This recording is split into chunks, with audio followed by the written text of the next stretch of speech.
الحمد للہ وکفا وسلام علی عبادہ الذین اصطفیٰ اشہد ان لا الہ الا اللہ وحدہ لا شریک لہ واشہد ان محمدا عبدہ ورسولہ صلی اللہ علیہ وآلہ وسلم اللہم صلی علی محمد وعلی آل محمد کما صلیت علی ابراہیم وعلی آل ابراہیم انک حمید مجید اللہم بارک علی محمد وعلی آل محمد کما بارکت علی ابراہیم وعلی آل ابراہیم انک حمید مجید اما بعد اللہ کے فضل اور اس کی توفیق سے آج دوسرے پارے کے ساتھ ہمارا قیام مکمل ہوا۔ اللہ تعالی ہم سب کی طرف سے قبول فرمائے اور قرآن کے ساتھ ہمیں اللہ تعالی جنت الفردوس کے اندر اعلیٰ مقام عطا فرمائے۔ دوسرے پارے میں سورۃ البقرہ جاری ہے اور سورہ بقرہ کی آیت نمبر 141 تک وہ پہلے پارے میں شامل ہیں، تو گویا آیت نمبر 142 سے دوسرا پارہ شروع ہوتا ہے اور آیت نمبر 252 پہ مکمل ہو جاتا ہے۔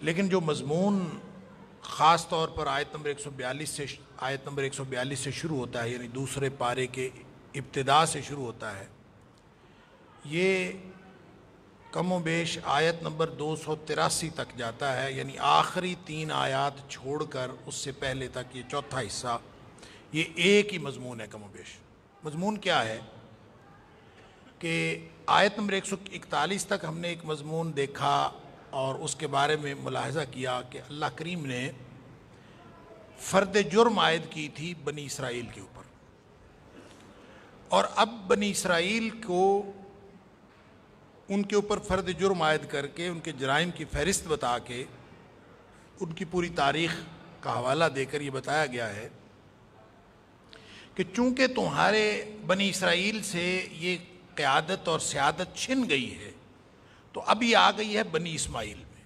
نبی اکرم صلی اللہ علیہ وسلم نبی بنا دیے گئے ہیں، اور اب جو مدینہ منورہ کے اندر ایک پاکیزہ معاشرہ تشکیل پانا ہے، اور وہ آخری شریعت جو نبی اکرم صلی اللہ علیہ وسلم لے کے آئے اور جس شریعت کو انہوں نے برپا کرنا ہے، اس کے سارے احکام اللہ کریم نے خلاصے کے طور پر اس پورے مضمون کے اندر بیان فرما دی۔ لہٰذا آپ کہہ لیں کہ آخری شریعت کے جو تکمیلی احکام ہیں وہ یہاں پہ دے دیے گئے۔ یہ ہے خلاصہ اس پورے پارے کا۔ لیکن جب آپ آخری شریعت کی بات کرتے ہیں یا پھر پاکیزہ معاشرے کی تشکیل کی بات کرتے ہیں تو اس کے اندر عبادات کا نظام بھی پورا آ جاتا ہے، لہٰذا اس میں نماز کا ذکر بھی ہے، اس میں روزے کا ذکر بھی ہے، اس میں حج کا ذکر بھی ہے، ارکان اسلام کا ذکر بھی آ گیا، پھر ساتھ ہی ساتھ اس میں پھر جو باہمی معاملات ہیں ان کا ذکر آ گیا، اور معاشرہ جس چیز سے تشکیل پاتا ہے وہ خاندانی یونٹ ہے، میاں بیوی کے تعلقات ہیں، لہٰذا نکاح اور طلاق کے مسائل بھی اس کے اندر آ گئے، پھر اس کے اندر وہ جو طلاق کے سے جڑے ہوئے مسائل ہیں عدت وغیرہ کے وہ بھی آ گئے، اور پھر اسی طرح شادی کے ساتھ جو باقی چیزیں ہیں، مثال کے طور پر رضاعت وغیرہ، بچوں کو دودھ پلانے کے مسائل، وہ بھی سارے کے سارے اللہ کریم نے تفصیل سے بیان فرما دی۔ اور اس قدر تفصیل بعض اوقات ملتی ہے کہ آدمی حیران رہ جاتا ہے کہ عبادات کی اور ارکان اسلام کی اتنی تفصیل نہیں ہے جتنی تفصیل معاشرتی معاملات کی۔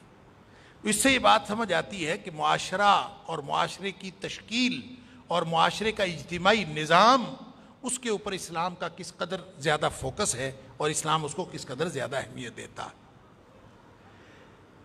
تو چونکہ شریعت تبدیل ہو رہی تھی، آخری شریعت کا پیغام اور نشانی کے طور پر سب سے بڑا جو سمبل تھا، سب سے بڑی علامت تھی، وہ قبلے کی تبدیلی تھی۔ پہلے بتا دیا گیا تھا کہ جو آخری نبی ہوں گے ان کا قبلہ بیت اللہ ہوگا، مسجد اقصیٰ نہیں ہوگی، بیت المقدس نہیں ہوگا، بیت المقدس کی بجائے بیت اللہ ہوگا۔ نبی کریم صلی اللہ علیہ وسلم ابتداءً بیت المقدس کی طرف منہ کر کے نماز پڑھتے تھے، اور آپ جب ہجرت کر کے تشریف لے گئے مدینہ منورہ تو وہاں بھی کچھ 14-16 مہینے یعنی 1.5-2 سال تک آپ جو ہے وہ نمازیں پڑھتے رہے بیت المقدس کی طرف منہ کر کے۔ لیکن چونکہ نبی کریم صلی اللہ علیہ وسلم کو بھی معلوم تھا کہ بیت المقدس قبلہ تبدیل ہونا ہے، اور سابقہ کتابوں میں بھی اس کے اشارے تھے، اور خود نبی کریم صلی اللہ علیہ وسلم کی جو بیت اللہ کے ساتھ محبت تھی وہ بھی بار بار جوش مارتی تھی، اور نبی اکرم صلی اللہ علیہ وسلم کا دل کرتا تھا کہ یہ کب اوپر سے حکم آئے اور یہ قبلہ تبدیل ہو۔ تو اللہ تعالیٰ فرماتا ہے کہ ہم نے تیرا جو آسمانوں کی طرف منہ کر کے جو دیکھنا ہے، قد نرا تقلب وجہک فی السماء، آسمانوں کی طرف بار بار منہ پھیرنا ہم نے دیکھ لیا ہے، فَلَنُوَلِّيَنَّكَ قِبْلَةً تَرْضَاهَا، جو قبلہ آپ کو پسند ہے میں اس کی طرف آپ کو پھیر دیں۔ لہٰذا حکم آ گیا کہ آپ اپنا چہرہ جو ہے وہ اس کی طرف پھیر لیں، اور نبی کریم صلی اللہ علیہ وآلہ وسلم نے اپنا رخ اس کی طرف پھیر لیا۔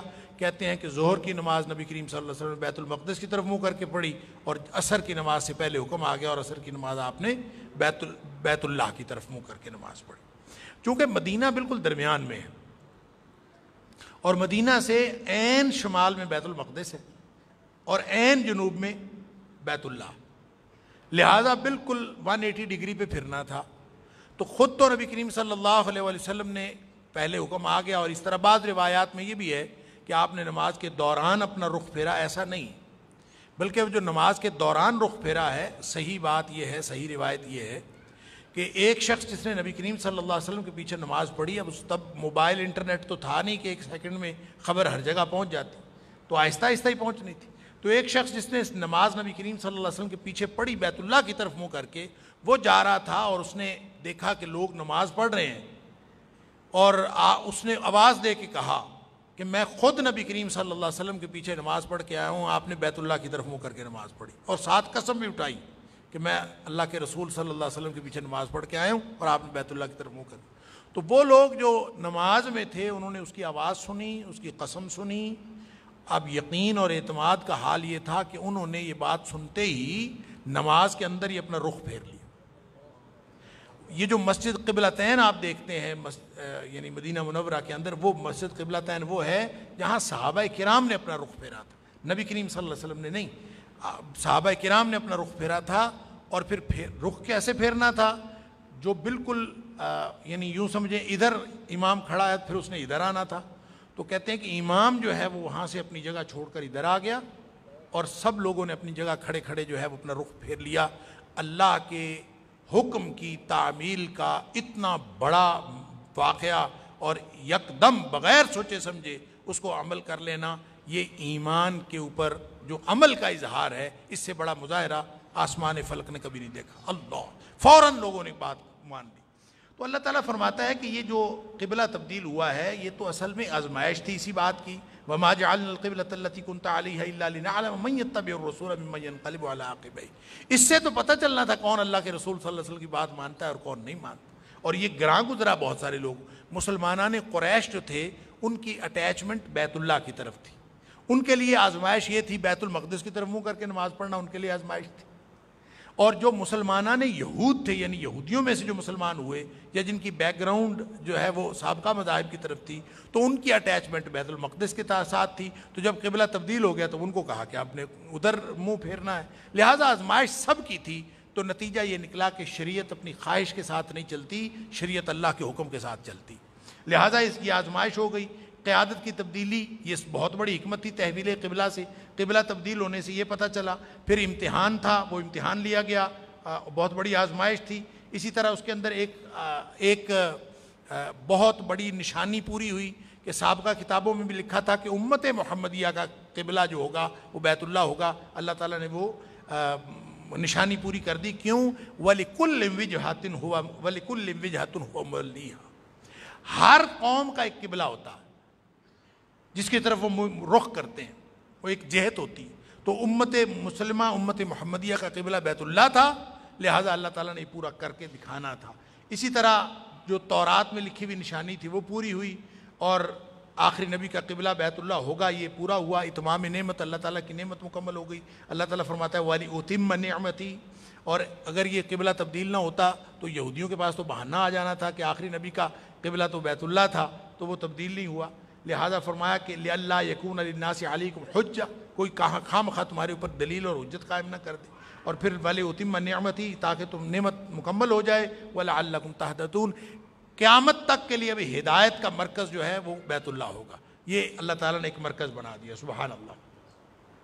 پھر اس کے بعد فرمایا کہ ایک معاہدہ ہے، اب یہ قبلہ تبدیل ہو گیا، قیادت تمہیں مل گئی، معاہدہ یہ ہے کہ فلا تخشوہم واخشونی، اب کسی اور سے نہیں ڈرنا، مجھ سے ڈرنا ہے، اور جب مجھ سے ڈرو گے تو مجھے یاد رکھو، فاذکرونی اذکرکم، تو مجھے یاد رکھو میں تمہیں یاد رکھوں گا، واشکروا لی ولا تکفرون، میرا شکر کرتے رہو، اتنی نعمتیں میں نے تمہارے اوپر کی ہیں، مجھے میرا شکر کرو، میرے ساتھ کفر نہ کرو۔ اس کے لیے دو ٹولز دے، قیادت تبدیل ہو رہی ہے نا، قیادت کو اب قائم رکھنے کے لیے دو ٹولز دیے ہیں، یا ایھا الذین آمنوا استعینوا بالصبر والصلاۃ، نماز اور صبر، دو چیزوں کے ساتھ قیادت کرنی۔ قیادت ہوتی ہی دو چیزوں کے ساتھ، ایک ہے نماز اور ایک ہے صبر۔ اب دیکھ لیجئے یہ عوامی سطح پر بھی یہ بات ہے اور حکمرانوں کی سطح پر بھی بات ہے۔ نبی اکرم صلی اللہ علیہ وسلم نے خود ایک ٹرینڈ سیٹ کیا کہ حدیث میں آتا ہے کہ اذا حضبہ امر صلی، نبی کریم صلی اللہ علیہ وسلم کو جب بھی کوئی اہم مہم درپیش ہوتی تھی، کوئی اہم مسئلہ درپیش ہوتا تھا، آدمی کو حل نہیں مل رہا ہوتا، یا کسی بھی طرح کی کوئی پریشانی آتی ہے، اپس اینڈ ڈاؤن زندگی میں آتے ہیں، تو نبی کریم صلی اللہ علیہ وسلم نے اپنا وتیرہ یہ بنایا ہوا تھا، جب بھی کوئی اہم مسئلہ درپیش ہوتا تھا، صلی، آپ اٹھ کے نماز پڑھنی شروع کر دیتے، اللہ تعالیٰ مسئلے حل کر دیتا، سبحان اللہ۔ ایک ٹول یہ ہے۔ دوسرا ہے صبر۔ صبر کا معنی ہوتا ہے ڈٹے رہنا، صبر مصیبتوں پر بھی ہوتا ہے، صبر اللہ تعالیٰ کی اطاعت پر بھی ہوتا ہے، صبر گناہوں سے بچنے پر بھی ہوتا ہے، یہ تین جہاتیں ہیں صبر کی۔ لہٰذا یہ دو ٹول اگر انسان صبر کرتا رہے، کیا مطلب؟ اپنی طبیعت کے اوپر جبر کر کے اللہ کی اور اس کے رسول صلی اللہ علیہ وسلم کی اطاعت بھی کرتا رہے، اپنی طبیعت پر جبر کر کے اللہ اور اس کے رسول صلی اللہ علیہ وسلم کی معصیت اور نافرمانی سے بچتا بھی رہے، یہ بھی صبر ہے، اور اپنی طبیعت پر جبر کر کے مصیبتوں کا مقابلہ کرتا رہے۔ جو قوم، جو قیادت یہ دو کام کرتی ہے، اللہ اکبر، تو اللہ کا وعدہ ہے ان اللہ مع الصابرین، اللہ تعالیٰ ڈٹ جانے والوں کے ساتھ ہے۔ پھر فرمایا کہ حالات جیسے بھی خراب ہو جائیں، کبھی یہ بھی ہو سکتا ہے کہ یہ راستہ بڑا مشکل ہے، صبر اور نماز والا راستہ اور اطاعت والا راستہ، معصیت سے بچنے والا راستہ بڑا مشکل راستہ ہے، کبھی ٹکراؤ اور تصادم بھی آ سکتا ہے، اور اس تصادم میں جان بھی جا سکتی ہے۔ اگر ایمان سلامت ہے تو مرے ہوئے کو مردہ نہ کہو، اگر ایمان پر گیا ہے تو وَلَا تَقُولُوا لِمَنْ يُقْتَلُ فِي سَبِيلِ اللَّهِ اموات، جو اللہ کے راستے میں قتل کیا گیا ہے اس کو مردہ نہ کہو، کیوں؟ بل احیاء ولیکن لا تشعرون، وہ زندہ ہیں، اللہ کے ہاں ان کو ایک زندگی ملی ہوئی ہے، لیکن زندگی ہے کیسی تمہیں اس کا شعور نہیں ہے۔ لہٰذا مومن کو تو زندہ رہے تو بھی فائدہ ہے، فوت ہو جائے تو بھی فائدہ ہے، اور اللہ کے راستے میں جان کام آ جائے تو اس سے بڑا فائدہ اور کوئی نہیں ہو سکتا۔ سب سے بڑا شارٹ کٹ ہے جنت کی طرف شہادت، اگر اللہ تعالیٰ ہم سب کو شہادت کی موت نصیب فرمائے۔ پھر فرمایا آزمائشیں تو آتی رہتی ہیں، وَلَنَبْلُوَنَّكُمْ بِشَيْءٍ مِّنَ الْخَوْفِ وَالْجُوعِ وَنَقْصٍ مِّنَ الْأَمْوَالِ وَالْأَنفُسِ وَالثَّمَرَاتِ، جانوں میں کمی کر کے، مالوں میں کمی کر کے، پھلوں میں کمی کر کے، خوف دے کر، بھوک دے کر ہم آزمائش کرتے ہیں، یہ امتحان کے انداز ہے اللہ۔ وَبَشِّرِ الصَّابِرِينَ، ڈٹنے والے جو ہیں وہ کامیاب ہیں، ان کو خوشخبری دے دیجئے، ان پر مصیبت آئے نہ آئے وہ کہتے ہیں اِنَّا لِلَّهِ وَإِنَّا إِلَيْهِ راجعون، وہ ہمیشہ یہ کہتے ہیں ہم اللہ کے ہیں اور اللہ ہی کی طرف لوٹ کر جانے والے ہیں، سبحان اللہ۔ ان کے اوپر پھر اللہ تعالیٰ رحمتیں نازل کرتا ہے۔ پھر فرمایا کہ ہاجرہ ایک خاتون تھی، اللہ اکبر، ابراہیم علیہ السلام کا بڑا چرچا ہے، اور ابراہیم علیہ السلام کو سارے ہی اپنا بڑا مانتے ہیں، یہودی بھی، عیسائی بھی اور قریشی بھی، اور خاص طور پہ اس کے اصل وارث تو محمد کریم صلی اللہ علیہ وسلم اور صحابہ کرام ہیں۔ تو فرمایا کہ صبر کی بات ہے، قیادت کو سنبھالنے کے لیے ٹول صبر اور نماز ہیں، تو فرمایا کہ اس کے لیے جو مثال کے طور پر ہاجرہ کے صبر کو دیکھ لو۔ فرمایا یہ جو صفا اور مروہ نشانیاں ہیں ہاجرہ کے صبر کی، ان الصفا والمروہ من شعائر اللہ، یہ اللہ کے شاعر ہے۔ کیا ہوا تھا صفا اور مروہ پہ؟ ہاجرہ دوڑی ہی تو تھیں، اور کیا تھا، کس لیے دوڑی تھی؟ بچے کے پانی کے لیے دوڑی تھی، لیکن رکی وہاں کیوں تھیں؟ اللہ کے لیے۔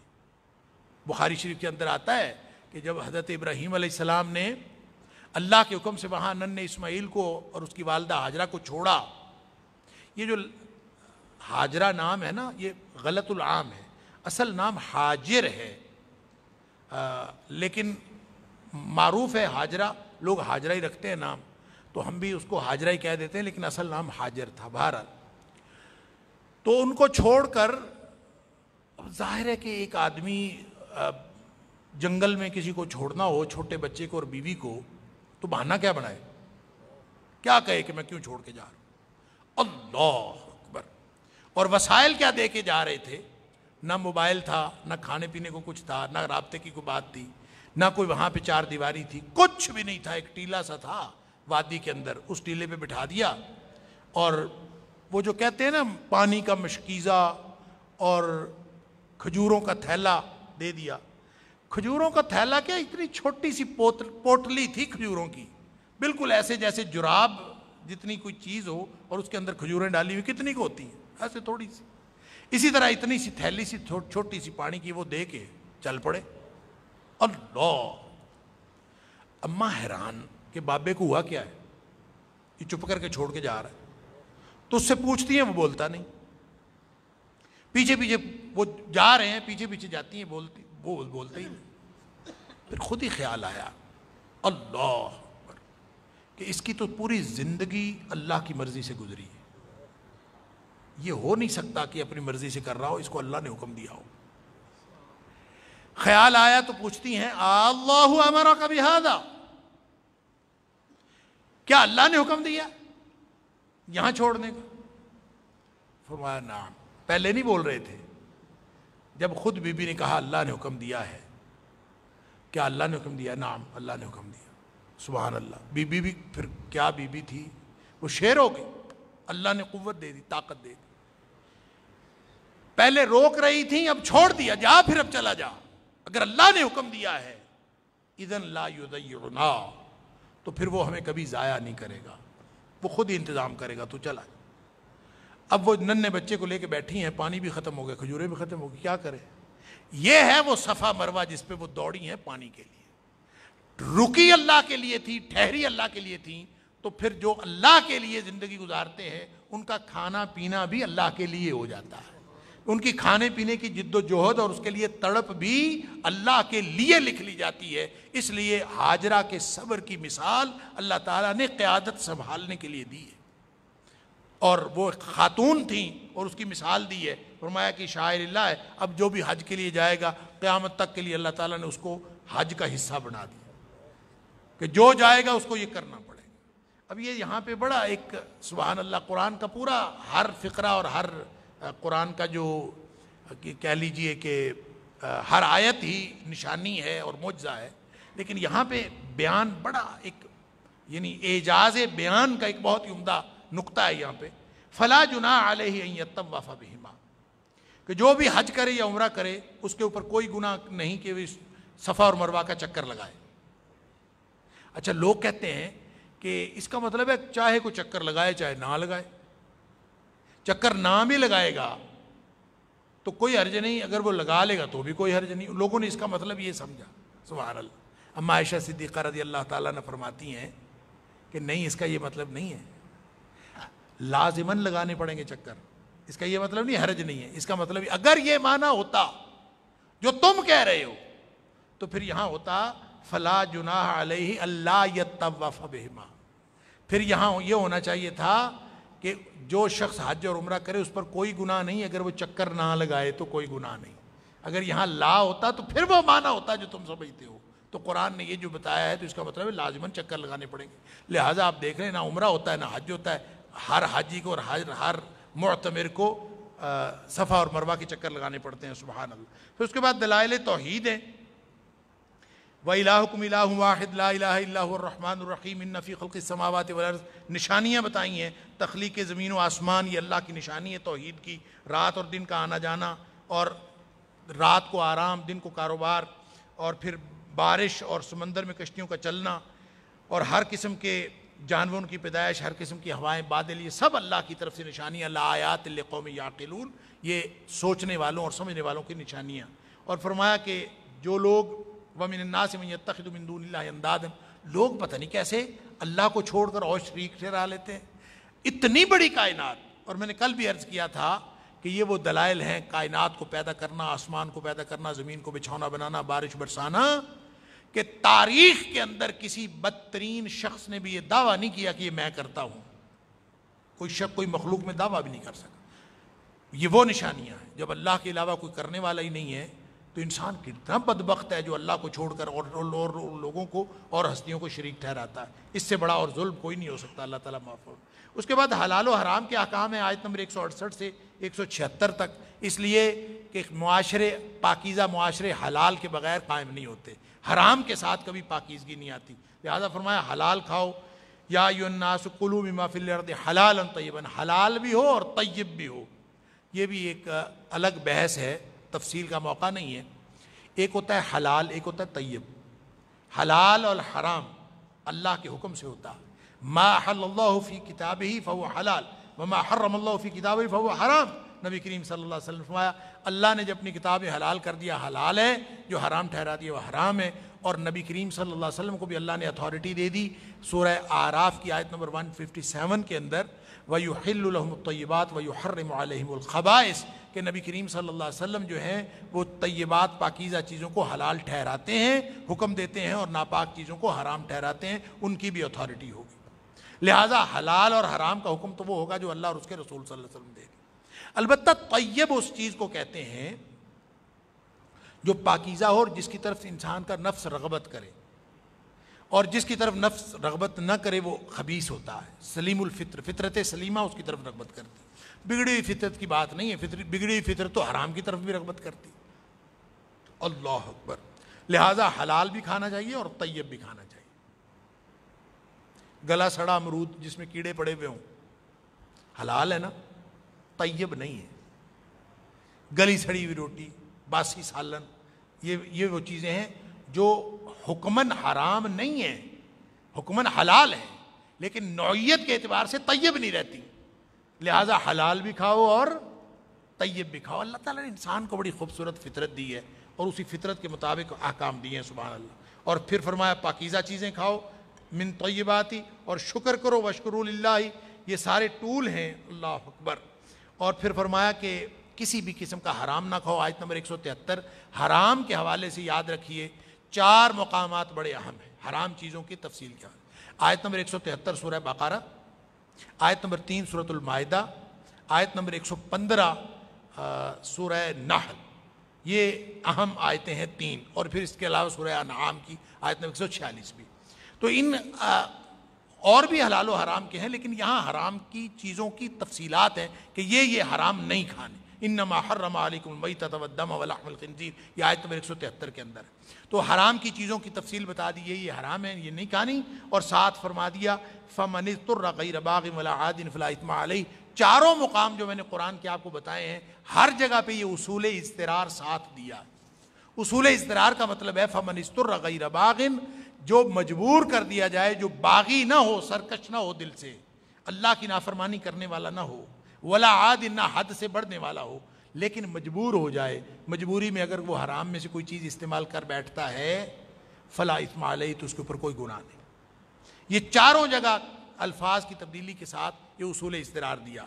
لہذا ہمارے ہاں لوگ ہر طرح کا حرام کھائے جا رہے ہیں اور کہتے ہیں ہم مجبور ہیں، اور یہ اسلام کے اصول اضطرار کو بنیاد بناتے ہیں. سمجھ لیجئے مجبوری تب ہوتی ہے، اسلام کا اصول اضطرار تب اپلائی ہوتا ہے جب حلال راستوں میں کوئی ایک راستہ بھی باقی نہ بچے.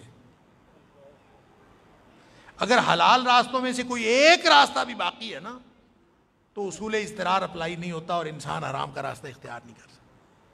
لوگ جو ہیں وہ چھوٹی چھوٹی کاموں میں رشوت دے رہے ہوتے ہیں، وہ کہتے ہیں جی مجبوری ہے. ہاں، اگر اس کام کے بغیر موت واقع ہو رہی ہے تو پھر واقعی مجبوری ہے، اور اگر اس کے بغیر بھی زندہ رہا جا سکتا ہے تو اس کا مطلب ہے اصول اضطرار اپلائی نہیں ہو سکتا. لہٰذا یہ مجبوری ہر شخص کو خود پتہ ہوتا ہے. فتویٰ دینے والے مفتی کو نہیں پتہ ہوتا، مسئلہ بتانے والے عالم کو نہیں پتہ ہوتا کہ آپ کی مجبوری کتنی ہے. مجبوری سچویشنل میٹرز میں نبی کریم صلی اللہ علیہ وسلم خود فرما دیا کرتے تھے استفت قلبک. فتویٰ بتا دیا، حکم بتا دیا، پھر آپ فرماتے تھے اپنے دل سے پوچھو. ہر شخص کو خود پتا ہو میری مجبوری کی ہے کہ نہیں ہے. وَالْإِثْمُ مَا حَاكَ فِي صَدْرِكَ. دل سے پوچھ کے ایسے نہیں ہے کہ چپ کر کے ہڑپ کر جانا. نہیں، اگر دل میں خودکتی پیدا ہو رہی ہے، دل میں کھٹکا پیدا ہو رہا ہے، تو اس کا مطلب وہ حلال نہیں ہے. خود پتا ہوتا ہے انسان. اللہ اکبر. بہرحال اس کے بعد اللہ تعالیٰ نے مختلف احکام بتائے ہیں، اور احکام کی روح آیت بر، آیت نمبر 177، اس کو آیت بر کہتے ہیں، یعنی تمام احکام کی روح کہہ لیجئے، اور اس میں بتا دیا کہ اصل نیکی کیا ہے۔ نیکی مشرق اور مغرب کی طرف منہ پھیرنا نہیں ہے، بلکہ اصل نیکی اللہ پر ایمان لانا، آخرت پر ایمان لانا، فرشتوں پر ایمان لانا، کتابوں پر ایمان لانا، نبیوں پر ایمان لانا، اللہ کی محبت میں مال دینا، رشتہ داروں کو، یتیموں کو، مسکینوں کو، مسافروں کو، مانگنے والوں کو، اور گردن چھڑانے میں مال خرچ کرنا، نمازیں قائم کرنا، زکوٰۃ ادا کرنا، وعدے پورے کرنا جب بھی وعدہ کیا جائے، اور لڑائی اور مصیبت اور تنگی اور تکلیف میں صبر کرنا، ڈٹ جانا۔ فرمایا جو یہ کرتے ہیں اولئک الذین صدقوا واولئک هم المتقون، وہ ہیں جو کردار کے سچے لوگ ہیں، اور یہی لوگ ہیں جو متقین میں شامل ہوں گے۔ لہٰذا یہ احکام کا خلاصہ ہے آیت بر۔ اس کے بعد اللہ تعالیٰ نے قصاص کا ذکر کیا ہے۔ قصاص ایک قانون ہے۔ فرمایا کہ قتل کرنے والی عورت ہو تو عورت کو پکڑ کے قتل کر دو، قتل کرنے والا غلام ہو تو غلام کو پکڑ کے قتل کر دو، یعنی قاتل کو مقتول کے بدلے میں قتل کر دو، یہ قصاص کا قانون۔ فرمایا یہ اہم بہت ہے۔ قصاص صرف مرنے مارنے میں نہیں ہوتا، کسی نے کوئی بھی نقصان کیا ہو، تھپڑ مارا ہو تو تھپڑ کا بھی قصاص ہوتا ہے، کسی کی آنکھ پھوڑی ہو تو آنکھ پھوڑنے کا قصاص ہوتا ہے، اور عدلے کا بدلہ اگر دیا جائے، معاشرے میں عدلے کا بدلہ اگر امپلیمنٹ کر دیا جائے، قصاص امپلیمنٹ کر دیا جائے، اسلامی سزائیں امپلیمنٹ کر دی جائیں، تو فرمایا وَلَكُمْ فِي الْقِصَاصِ حَيَاةٌ يَا أُولِي الْأَلْبَابِ لَعَلَّكُمْ تَتَّقُونَ۔ عقل والو، قصاص میں زندگی ہے معاشرے کی۔ بندہ جب مقتول کے مقابلے میں قاتل کو قتل کرنا ہے تو اس وقت اصل میں پوری زندگی کا، پورے معاشرے کی زندگی کا سامان ہو رہا ہوتا ہے جب اس کو، لیکن لوگوں کو اس بات کی سمجھ نہیں آتی۔ لوگ کہتے ہیں پتہ نہیں یہ اسلامی سزائیں بڑی سخت ہیں اور پتہ نہیں کیوں کرنا ہے، ایک تو بندہ پہلے قتل ہو گیا اور دوسرے کو ضرور قتل کرنا ہے، اس کے ساتھ پیار کرو، محبت کرو۔ شریعت مجرم کے ساتھ محبت کی ترغیب نہیں دلاتی، پورے معاشرے کی جو دیگر لوگ ہیں ان کی تحفظ کو یقینی بناتی۔ اس کے بعد روزوں کا تذکرہ ہے آیت نمبر 183 سے 187 تک۔ جیسے میں نے عرض کیا کہ اس میں احکام ہر طرح کے ہیں، عبادات بھی ہیں۔ کتب علیکم الصیام کما کتب علی الذین لعلکم تتقون، کما کتب علی الذین من قبلکم لعلکم تتقون۔ کل ہم نے پڑھا تھا یا ایھا الناس اعبدوا ربکم، تیسرا رکوع جہاں سورہ بقرہ کا شروع ہوتا ہے، اے لوگو اللہ کی بندگی کرو، لعلکم تتقون، تاکہ تم متقیوں میں شامل ہو جاؤ۔ یہاں فرمایا روزے فرض کیے گئے ہیں، تم سے پہلے لوگوں پر بھی فرض کیے گئے تاکہ تم متقی بن جاؤ۔ اب دیکھیں اس سے پتہ چلا کہ سارا نظام عبادات تقوی پیدا کرنے کے لیے ہے، انسان کے دل میں تقوی پیدا کرنے کے لیے، لیکن سب سے زیادہ تقوی جو پیدا کرتا ہے وہ روزہ کرتا ہے۔ روزے سے بڑا اور کوئی تقوی پیدا کرنے والی چیز نہیں۔ اور تقوی ہے کیا؟ نیکی کرنے کا احساس اور گناہ سے بچنے کا احساس، یہ دل میں پیدا ہو جائے تو اس کو متقی کہتے ہیں۔ نبی کریم صلی اللہ علیہ وسلم فرمایا فرضی روزہ تو خیر فرضی ہے، نفلی روزے کے بارے میں آپ نے فرمایا کہ ایک روزہ کوئی شخص اللہ کے لیے رکھ لے تو اس کو اتنا اجر ملتا ہے کہ وہ جہنم سے دوری نصیب ہوتی ہے اس کو 70 سال کی مسافت کے برابر۔ یعنی ایک روزہ جو اس نے نفلی رکھا ہو تو فرضی روزے کا کیا اجر ہوگا یہ اللہ تعالیٰ کو ہی معلوم۔ پھر رمضان کے مہینے کا تعارف ہے، شہر رمضان الذی انزل فیہ القرآن۔ اب یہ تعارف قرآن کا نہیں ہے کہ قرآن رمضان میں نازل ہوا، ساری کتابیں قرآن میں نازل ہوئی، رمضان میں نازل ہوئی، کہتے ہیں کہ ساری آسمانی کتابیں رمضان میں نازل ہوئی۔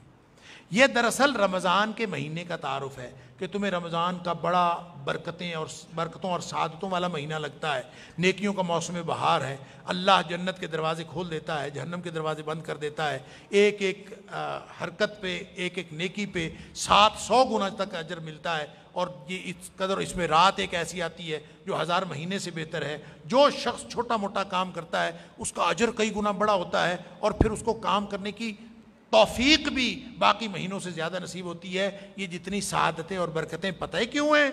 فرمایا شہر رمضان الذی انزل فیہ القرآن، یہ ساری قرآن کی وجہ سے برکتیں ہیں۔ قرآن اس مہینے میں نازل ہوا ہے اس لیے یہ ساری برکتیں ہیں۔ تو اس کا مطلب ہے کہ کسی شخص نے اگر عظمت حاصل کرنی ہو تو رمضان کا آپ لوگوں کو بڑا خیال ہے، کسی کو قرآن کا خیال بھی ہے۔ رمضان سال بعد آتا ہے، قرآن ہر وقت موجود ہے، لہٰذا جس نے بہترین بننا ہے، عظمتیں حاصل کرنی ہے، وہ قرآن سے جڑ جائے۔ خیرکم من تعلم القرآن وعلمہ، قرآن کے تعلیم و تعلم کے ساتھ جو جڑ جاتا ہے وہ دنیا میں سب سے بہترین ہو جاتا ہے۔ درمیان میں پھر دعا کا ذکر بھی ہے آیت نمبر 186 میں کہ لوگ میرے بارے میں سوال کرتے ہیں وَإِذَا سَأَلَكَ عِبَادِي عَنِّي فَإِنِّي قَرِيب، میرے بارے میں پوچھتے ہیں اللہ کہاں ہے، 7 آسمان، اس کے اوپر اللہ کا عرش، پتہ نہیں کتنا بڑا عرش، کہاں اللہ؟ فرمایا فرما دیجیے انی قریب، میں قریب ہوں۔ دعائی کرنی ہے نا، پکارنا ہی ہے، پکارو، باہر اونچی آواز میں اوپر آسمان کی طرف منہ کر کے پکارنے کی ضرورت نہیں ہے، میں دل کے نہا خانے میں موجود ہوں۔ نحن اقرب الیہ من حبل الورید، اپنے گریبان کی طرف، اپنے شارک کی طرف، اندر کی طرف دھیان کرو گے تو بھی اللہ سنے گا، باہر کی طرف دھیان کرو گے تو وہ سنتا ہی ہے۔ سبحان اللہ۔ لہذا اجیب دعوت الداعی اذا دعان، اعلان عام ہے کہ جو بھی مجھے پکارے میں اس کی پکار کو سنتا ہوں، صرف سنتا نہیں ہوں بلکہ قبول بھی کرتا ہوں جب بھی وہ کبھی مجھے پکارے۔ پھر اس کے بعد زوجین کا ذکر ہے۔ سبحان اللہ، روزے کا، روزے کی تفصیلات کا، قمری کیلنڈر کا، چاند جو ہے وہ اللہ تعالیٰ نے یہ حساب کتاب کے لیے بنایا، اور پھر جہاد اور قتال جو اسلامی ریاست کو قائم کرنے کے لیے ہے اس کی آیات، خاص طور پہ آیت نمبر 90 سے 194 وہ اس میں ذکر ہوئیں، اور پھر معاشرتی جو نکاح طلاق کے مسائل ہیں میں نے عرض کیا وہ بھی اس میں ذکر ہوئے۔ جہاد کے حوالے سے سمجھ لیجئے 3 مقامات قرآن میں ایسے ہیں جہاد کے حوالے سے جو جہاد کی فرضیت کو سٹیپ بائی سٹیپ، مرحلہ وار فرضیت کو واضح کرتے ہیں۔ جہاد ایک اسلام کا ادارہ ہے، ایک ٹول ہے فساد کو ختم کرنے کے لیے، تو اس کا مطلب ہے فساد نہیں ہوگا تو جہاد نہیں ہوگا، لیکن جہاد کی تیاری پالیسی میں شامل ہے۔ وہ جو فرمایا نا وَأَعِدُّوا لَهُم مَّا اسْتَطَعْتُم مِّن قُوَّةٍ وَمِن رِّبَاطِ الْخَيْلِ، کہ تیاری رکھو اس کی، اور تیاری، جنگ کی تیاری رکھنا، جہاد کی تیاری رکھنا یہ اسلام کی پالیسی ہے، اور جب ضرورت پڑے وہ حرکت میں آ جاتا ہے۔ کینٹونمنٹ بناؤ، تیاری رکھو، جہادی ادارے ہونے چاہیے، فوج تیاری ہونی چاہیے، لیکن حرکت میں کب آنی ہے؟ جب فسادی کوئی فساد پھیلائے گا، چاہے وہ اندر سے اٹھے چاہے وہ باہر سے اٹھے، تو ادارہ جہاد حرکت میں آ جاتا ہے۔ لہٰذا 3 مقامات ہیں، ایک یہ سورہ بقرہ کی آیت نمبر 194، ایک سورہ حج کی آیت نمبر 139، سورہ حج کی آیت نمبر 39، اور ایک سورہ نساء کی آیت نمبر 75۔ یہ 3 آیات ہیں جو جہاد کی فرضیت کے مقامات۔ یہاں فرمایا وَقَاتِلُوا فِي سَبِيلِ اللَّهِ الَّذِينَ يُقَاتِلُونَكُمْ، ان سے لڑو جو تم سے لڑتے ہیں، یعنی کوئی لڑنے آئے تو اس سے لڑو۔ سورہ حج میں فرمایا اُذِنَ لِلَّذِينَ يُقَاتَلُونَ بِأَنَّهُمْ ظُلِمُوا، جن لوگوں کے اوپر ظلم کیا جائے ان کو اجازت ہے کہ وہ لڑیں۔ اور سورہ نساء میں فرمایا وَمَا لَكُمْ لَا تُقَاتِلُونَ فِي سَبِيلِ اللَّهِ وَالْمُسْتَضْعَفِينَ مِنَ الرِّجَالِ وَالنِّسَاءِ وَالْوِلْدَانِ الَّذِينَ يَقُولُونَ رَبَّنَا أَخْرِجْنَا مِنْ هَذِهِ الْقَرْيَةِ الظَّالِمِ أَهْلُهَا، تمہیں کیا ہو گیا ہے کہ تم نہیں لڑتے کہ تمہاری قریبی بستی پر ظلم ہو رہا ہے، بچے، عورتیں، غریب، کمزور بیچارے وہ چیخ چیخ کے کہہ رہے ہیں کہ اس بستی کے لوگ ظالم ہو گئے ہیں، ہمیں ان سے جان چھڑا، ہمیں ان سے بچا لے۔ فرمایا تمہیں کیا ہو گیا ہے، اب بھی جہاد نہیں کرتے؟ گویا تم سے کوئی لڑے تو جہاد کرنا فرض ہو جاتا ہے، ظلم کرے تو جہاد کرنا فرض ہو جاتا ہے، قریبی بستی پہ مسلمانوں پر ظلم ہو رہا ہو تو جہاد کرنا قتال کے معنوں میں یہ فرض ہو جاتا ہے۔ اللہ، یہ قتال کی فرضیت کے 3 مقامات ہیں۔ اور پھر فرمایا جب قتال شروع ہوتا ہے نا، شروع تو کسی نے کرنا ہے نا، مسلمانوں نے تو نہیں کرنا۔ ہم بداؤکم اول مرہ، پہلے لڑائی انہوں نے شروع کی تھی۔ مسلمان ایسے خام خواہ لڑائی انیشیٹ نہیں کرتا، لیکن تیار رہتا ہے اس کے لیے، کسی کی ایسی کی تیسی، شروع تو کریں پھر ہم اس کو پوچھ لیں گے۔ لیکن جب شروع ہو جائے تو اصول یہ ہے کہ شروع ہونے کے بعد پھر لڑائی اسی میدان میں لڑی جائے گی جس میدان میں وہ لڑتا۔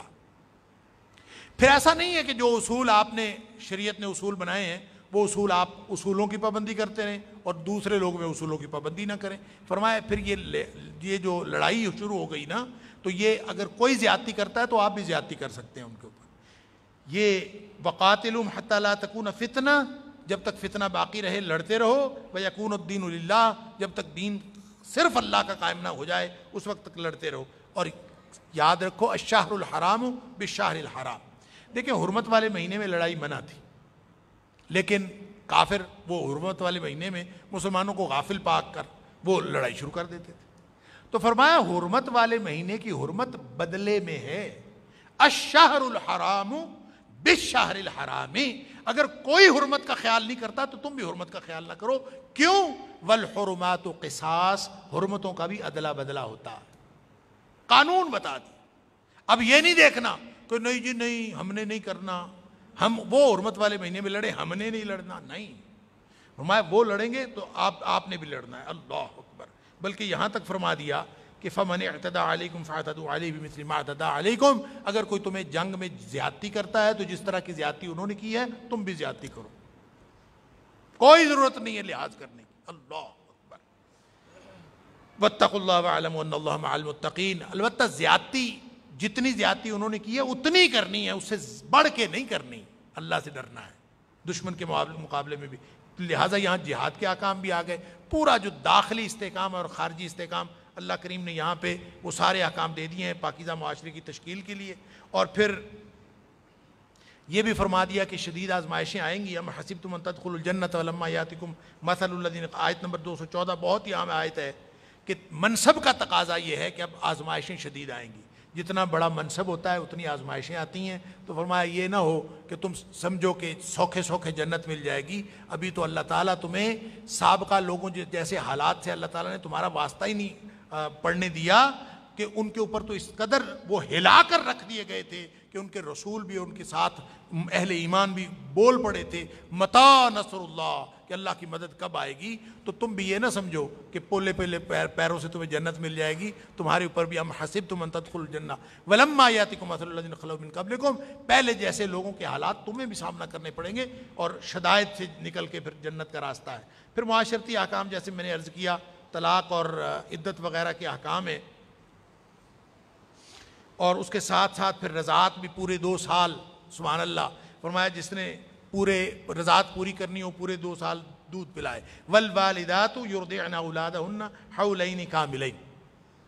حولین جو عربی جانتے ہیں وہ جانتے ہیں حولین کا مطلب ہوتا ہے 2 سال. کاملین ساتھ نہ بھی لگا ہو نا تو حولین کا معنی 2 سال ہی ہوتا ہے. تو اللہ فرماتا ہے کاملین. اللہ کے کلام کا ایک ایک حرف حکمت سے پر ہے. 2 پورے سال جس نے دودھ پلانا ہو پلائے.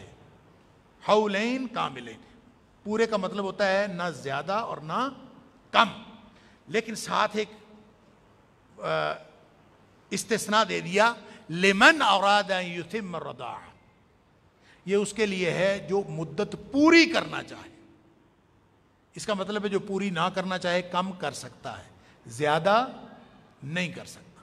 تو یہ اگر کوئی کسی بھی بنیاد پر یہ 2 سال جو شریعت نے لمٹ رکھی ہے، اس میں کسی بھی بنیاد پر اس میں اضافہ نہیں ہو سکتا، کمی ہو سکتی ہے.